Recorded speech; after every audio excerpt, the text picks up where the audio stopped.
Ningizimu Afrika, Mzansi, sanibonani, nginibingelele kuphi nakuphi la enibukele khona-ke. Uma kuthi-ke usuku lakho lokuqala uyithola-ke uhlangana nalo mbukiso, ngicela ungalenzi iphutha kusekhaya la, subscribe kwi-channel, ulike ivideo, ebese-ke uciphisa i-notification bell. Wenzela ukuthi-ke uma ngifaka ivideo uthole umyalezo phecelezi i-notification, then ngaleso sikhathi bese uyangena kwi-notification, uyaklikha ungena kwivideo. Zikwi-Trend TV siyaqinisekisa-ke ukuthi-ke sikulethela-ke lolo daba olusuke lusematheni ngalolo suku. Ingane kwethu kunalo lo daba lolu okuyilona olusematheni kakhulu kule insuku, udaba lwe-case yokubulawa kuka-driver. O-driver imoto eyikhokhelwa ngokwebanga phecelezi e-hailing noma ngithi u-driver ka-Bolt. So ingane kwethu namhlanje okuyibona abangabasolwa namhlanje-ke bavelile enkantolo, but-ke kunendida ekhona yavela i-footage yesigameko.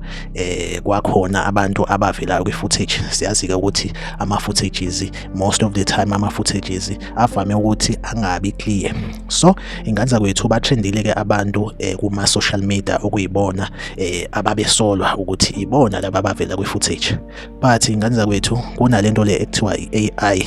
I-AI bafethu kwayithina mhlambe ngelinye ilanga izosifaka inkingeni, mhlambe ngelinye ilanga ngiyoyibona ngitrenda kuthiwa ngenze ukuthi ngesimo sokuthi i-AI bathe abantu mabeyibona i-footage ukuthi ayicaci kahle base begijima beyocela i-AI ukuthi ibalekelele ukuthi ibagezele leyo footage, then bese kuphuma mina uthola ukuthi mina bengiyihlalela endlini la ngihlala khona njengoba ngumuntu ohlezi esendlini. Ngikusho ngani lokho? Ngikusho ngoba lo sisi lo obetrenda ikakhulukazi kuthiwa uyena ovela kwi-footage ukhona ku-TikTok ekuthiwa uSelanche Williams.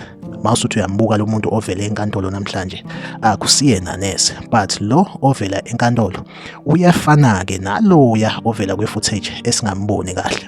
Igama lakhe lo ovela enkantolo ekuthiwa uDikeledi Mphela, Dikeledi Mphela, then bese kuba abawu-2 besilisa, amagama abo uGotsiane Machidi kanjalo noMcLaren Mushwana. So ingane zakwethu-ke namhlanje bavelile enkantolo. Awukhomente kwi-comment section ungitshela ukuthi wena lo ombona kwi-footage nalo ombonayo njengamanje ovele enkantolo ngabe bayafana yini? Uphinde futhi ucheck nalo betrenda isithombe sakhe kakhulu einkundleni zokuxhumana ukuthi uyena yini. Siyawabonga-ke namaphoyisa ukuthi akwazile ukuthi athole abantu esicabanga ukuthi mhlambe kungenzeka ukuthi ibona wakejimanga ezwa ngabantu abona mhlambe isithombe sitrenda ku-social media, then ase ebopha lowo muntu. Njengamanje siyabona ukuthi amaphoyisa awabophanga uSelanche Williams lo obetrenda kakhulu einkundleni zokuxhumana.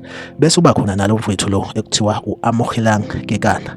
Kulaba abantu abasenkantolo naye futhi angimboni, kanti ilona gama ebelitrenda ukuthi uyena owaklinya u-driver we-Bolt. Igama lika-driver u-Isaac David Sattlat, ngomdabu waseNigeria. Yize-ke abantu noma abantu bebephatheke kabi, kodwa abanye bathe mabezwa ukuthi waseNigeria, then abantu basebethi hayi nenze kahle vele nababulala, cause vele kumele bahambe. Ekumele sikwazi ukuthi akusikhona ukuthi wonke ama-foreigners la eSouth Africa angama-illegal immigrants. Khona abantu abala eSouth Africa ngemvume. So lo mbhemu lo odlulile emhlabeni kungenzeka ukuthi ube nemvume yokuba la eSouth Africa. Ngani kwethu, like ivideo, usubscribe kwi-channel, uphinde ucommente kwi-comment section ungitshela ukuthi wena kuthini ukuphawula kwakho ngalolu daba. Sikwi-Trend TV ngizohleze ngikhona nginilethela-ke indaba eyisematheni usuku nosuku. Ahlangabezane kwivideo elandelayo.